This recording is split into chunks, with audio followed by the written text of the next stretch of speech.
los olvidados legionarios republicanos españoles que aplastaron a los Panzer nazis de Rommel. Luchan como jabatos. Durante el sitio de Tobruk, en 1942, los republicanos adscritos a la 13ª Demi-Brigade de la Legión extranjera francesa detuvieron el ataque de varios centenares de carros de combate del eje en la oposición del Virgen. Ya sabe usted lo jabatos que son mis hombres.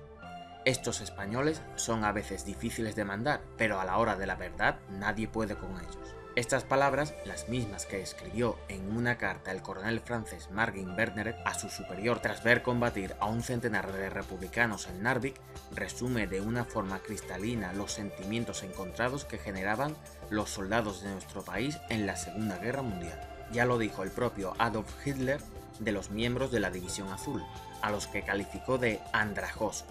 Los nuestros republicanos lucharon siempre como rabiosos leones hispanos. Hoy le toca el turno a los españoles republicanos que combatieron a las órdenes de los franceses por medio mundo, en África, Asia y Europa para ser más concretos. Estos hombres eran los represaliados republicanos de la 13ª Semibrigada, de la Legión extranjera, la misma que, a la postre, quedó al mando del general Charles de Gaulle tras la caída de París en 1940. Dentro de este contingente participaron, entre otras, en campañas tan destacadas como el desembarco en Narvik o el sitio de Tobruk, aunque fue después de este último donde se ganaron la admiración de sus superiores al resistir la acometida de los panzers alemanes e italianos en Bir Hakeim. La posición cayó poco después, sí, pero la actuación de los legionarios republicanos españoles fue tan llamativa que, a partir de entonces, fue conocida como el Recital Español, y la acometida, la Numancia del Sáhara, el oficial al mando del ataque Erwin Rommel, más conocido como el Zorro del Desierto, dejó constancia en su diario de guerra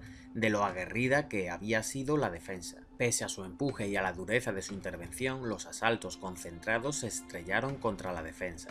Notable resistencia la de esta plaza aislada del resto del mundo. Pero vayamos por partes. La llegada de la 13ª Demi-Brigade a Tobruk se produjo mientras los aliados y el eje se disputaban el control del norte de África. Todo había comenzado en diciembre de 1940, cuando la presión del ejército británico amenazaba con destruir las tropas italianas afincadas en Libia.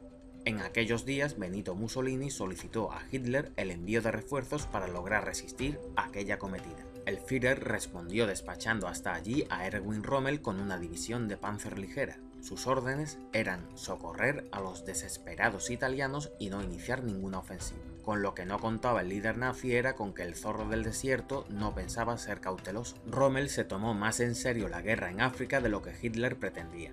Tras recibir refuerzos y después de preparar a sus hombres para combatir en condiciones de calor extremo, tocó a carga el 31 de marzo de 1941. El primer golpe de mano, un ejemplo de la Blitzkrieg, era efectiva también en el desierto. Cogió a los británicos desprevenidos. Los ingleses no creían que Rommel fuera a atacar tan pronto. Se sorprendieron cuando los Panzer irrumpieron en el paso de La Geila, consiguiendo forzar. Las fuerzas británicas se vieron obligadas a retroceder. El 4 de abril, Rommel entra en Benghazi. Su último objetivo era Tobruk, clave por ser la entrada a Egipto y por su puerto. Asfixiados por la ofensiva teutona, los británicos se hicieron fuertes en Tobruk y sus alrededores. Rommel mantuvo el sitio sobre esta ciudad durante 240 jornadas, cuando los aliados levantaron el sitio. Sin embargo, no pasó mucho tiempo hasta que el Zorro del Desierto puso de nuevo sus ojos en la región y organizó otra ofensiva a comienzos de año. Fue entonces cuando se llamó a todas las unidades disponibles para defender la zona. Entre ellas se encontraba la exitosa y una decena de veces reorganizada 13ª Demi-Brigade, una unidad formada en su mayoría por republicanos veteranos de la Guerra Civil. A mediados de 1941, de los 12.000 hombres que componían las fuerzas de la Francia Libre, una quinta parte son españoles, repartidos entre los 3 batallones de la 13ª Demi-Brigade, explica Alfonso Domingo en Historia de los Españoles de la Segunda Guerra Mundial. El 14 de febrero, cuando estos hombres recibieron órdenes de movilizarse, nuestros compatriotas se hallaban encuadrados en la primera brigada francesa libre al mando del general Marie-Pierre Koenig.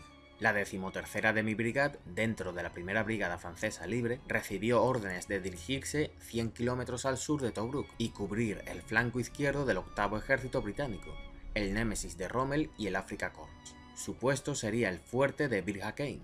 Los ingleses habían organizado mejor el escenario del combate construyendo una línea de puestos fortificados, el último de los cuales era Bir Hakeim, un antiguo fuerte colonial turco levantado en una encrucijada de rutas caravaneras, para obligar a Rommel a desplegar sus unidades y que fueran más vulnerables, añade el autor español en su obra. Lo variopinto de los defensores era cuanto menos llamativo, y es que, además de 1 millar de españoles, había tropas negras de Centroáfrica y hasta una brigada judía. Para desgracia de los defensores de Bir Hakeim, su posición fue una de las que Rommel deseaba tomar con mayor efusividad debido a que le permitía flanquear Tobruk. A su favor, la primera brigada de la Francia Libre contaba con las 50.000 minas que sus hombres habían enterrado en los alrededores de la posición, un centenar de cañones anticarro y las órdenes de Winston Churchill de resistir sin considerar un momento la posibilidad de retroceder hasta el último hombre. En contra, sus números se desplegaron unos 4.000 hombres en total. Atendiendo a las fuentes, era superado de forma amplia por las 6 divisiones, 3 italianas y 3 alemanas, que tenían frente a sí, es decir, 10 veces más efectivos. Así describió la defensa uno de los soldados presentes, el cual es citado por la Amicael, primera división de la Francia Libre, organización encargada de recopilar los testimonios y salvaguardar la memoria de los soldados de esta unidad. La guarnición está compuesta por 4 batallones de infantería, de los cuales 2 son de la Legión extranjera francesa. Un tercer batallón colonial blanco se forma con unidades de infantería naval y otras de Nueva Caledonia y las islas del Pacífico. El cuarto es un batallón colonial negro de Tirailleurs, del África Ecuatorial francesa. Un regimiento de artillería tiene el uso de 4 baterías de 6 cañones de 75 mm. Otros 75 se dividen entre las distintas unidades y se utilizan como cañones antitanque, así como cañones de 47 mm. Un batallón de fusileros navales que aseguran la defensa contra los aviones recibieron Bofors hace unos días para reemplazar sus armas anticuadas. Los marines han estado entrenando duro para manejar sus nuevas armas. El 27 de mayo comenzó la pesadilla, tras una noche en la que el ruido de los motores de los vehículos alemanes les impidió dormir más por la tensión que por el estruendo. Todo hay que decirlo, el enemigo comenzó el ataque. En la vanguardia iban una treintena de carros de combate italianos que, a su vez, eran seguidos por medio centenar de Panzer germanos. Las minas y los cañones anticarro detuvieron la primera oleada con dificultad, pero poco pudieron hacer con la siguiente. La segunda oleada no se detuvo y se precipitó por el sector defendido fundamentalmente por los españoles, desvela el autor español en su obra. ¿Qué podían hacer? La solución llegó en forma tricolor, con el escudo de Castilla, o al menos así lo contó Jacques Paris de la Bollardière, presente en la contienda. Por encima de aquella baraúnda artillera se empezaron a oír gritos en español, mientras los tanques italianos iban y venían aplastando todo lo que les salía al paso y ametrallando a mansalva. Parece que los estoy oyendo, como en Madrid. Camaradas, a por ellos. Las botellas de gasolina saltaban por todos lados. Aquello fue una especie de fuegos artificiales totalmente desconocidos para nosotros. Y bien es cierto que los legionarios los habían practicado ya en Noruega, pero en escala mucho más reducida, que no tenía nada que ver con lo de Bir Hakeim. A partir de entonces, y tal y como desvela Domingo en su obra, aquella defensa fue conocida como el Recital Español, aunque es cierto que en la actualidad parece difícil saber cuál fue el número concreto de blindados que destruyeron con esos improvisados explosivos. El cabo primero José Milán Vicente, miembro de la dotación de un cañón anticarro, explicó tras la Segunda Guerra Mundial que se correspondía con una cuarta parte del total. El resto fue batido por los antitanque de 7,5, algo que, tal y como añadió, no nos quita mérito a los españoles republicanos. En todo caso, los republicanos dieron muestra de una valentía sin igual que quedó patente cuando, tras inmovilizar a varios tanques, los hombres más aguerridos se subieron a ellos y dispararon a las dotaciones a través de las espilleras. El eje se retiró a las 11:30 de la mañana.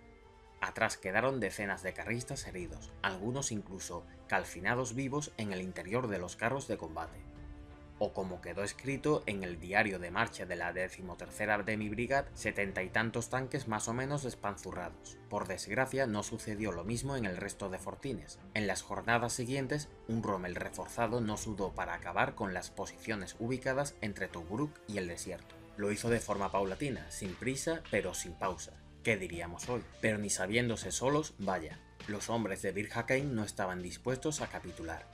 Y todo aquello, para asombro de un zorro del desierto que les ofreció rendirse con honores varias veces, el 2 de junio de 1942 fue una de ellas. Esa jornada, después de un intenso bombardeo, un mensajero les llevó un ultimátum en italiano en el que se explicaba la penosa situación en la que se hallaban y se les invitaba a dejar de combatir. König le despachó después de que un español gritara a los cuatro vientos una bravuconada: «Vamos a decirles que se vayan a la mierda, pero finamente». Rommel no bromeaba, y tras recibir la negativa ordenó que comenzara el bombardeo de sus obuses. A partir de entonces se inició una tormentosa cortina de proyectiles que se extendió durante una semana. El soldado citado por la Amical definió así el inicio de aquella tragedia. Una hora después de los primeros proyectiles, 105 caían sobre Bir Hakeim. Alrededor de la 1 de la tarde comenzó a soplar un fuerte viento del sur de Bir Hakeim. Desapareció bajo las nubes de la arena. Se estaba volviendo imposible ajustar el fuego de artillería debido a la baja visibilidad, y todos pasamos el día esperando tensamente hasta las 7 p.m, cuando pudimos escuchar el sonido de los motores de los aviones. Había 30 de ellos dando vueltas en el cielo, incapaces de detectar su objetivo, perdido a través del polvo en espiral. Finalmente lo encontraron después de buscar durante 20 minutos y comenzó el estruendo de los fuertes bombardeos. Probablemente incitado por esto, la artillería enemiga se despertó y bombardeó hasta el anochecer. En las jornadas siguientes, las ametralladoras alemanas dispararon de forma incansable sobre los defensores, animadas por el mismo Rommel, que se había desplazado a Bir Hakeim para dirigir en persona la ofensiva. Los bombardeos continuaron también sin descanso, pero en lugar de desesperarse, los defensores optaron por tomarse con resignación las explosiones desde una serie de pequeños búnkers excavados en la arena. Los españoles aprovecharon estos momentos para hacer alguna que otra broma. «En el Ebro ya hubiésemos palmado todos. Aquello sí que fue un festival de AUPA», afirmó uno. La legión extranjera mantuvo sus posiciones hasta el día 7, cuando a eso de las 5 de la tarde König recibió un mensaje de la 7ª División Blindada en el que se le ordenaba romper el cerco al que les tenían sometidos los nazis y retirarse. La misión comenzó a las 12:15 del 11 de junio. Fue entonces cuando la vanguardia legionaria, la mayor parte españoles y republicanos, se abrieron camino a través de los nidos de ametralladoras y cañones germanos. Aquella fue la última muestra de valor de los republicanos. En medio de la baraúnda se alzaron voces en español, que fueron el crescendo del último acto en Bir Hakeim. «¡A mí la legión! ¡Adelante, legionarios! ¡Vamos, muchachos! ¡A por ellos!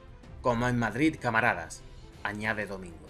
La mayoría escaparon, aunque un grupo de valientes de la primera división se quedaron en la posición para entretener a los invasores. Todos murieron. «En el Ebro ya hubiésemos palmado todos. Aquello sí que fue un festival de AUPA». Las bajas, como siempre, dependen del autor. Estas fueron las que admitió König en una orden general publicada el 15 de junio. En la noche del 10 al 11 de junio, con las armas en sus manos, la primera brigada asaltó las líneas del asedio enemigas, abriéndose paso después de una feroz batalla de 4 horas. Regresó con el 75% de sus hombres, armamento y equipo, y 200 de sus hombres heridos, dejando sus posiciones intactas.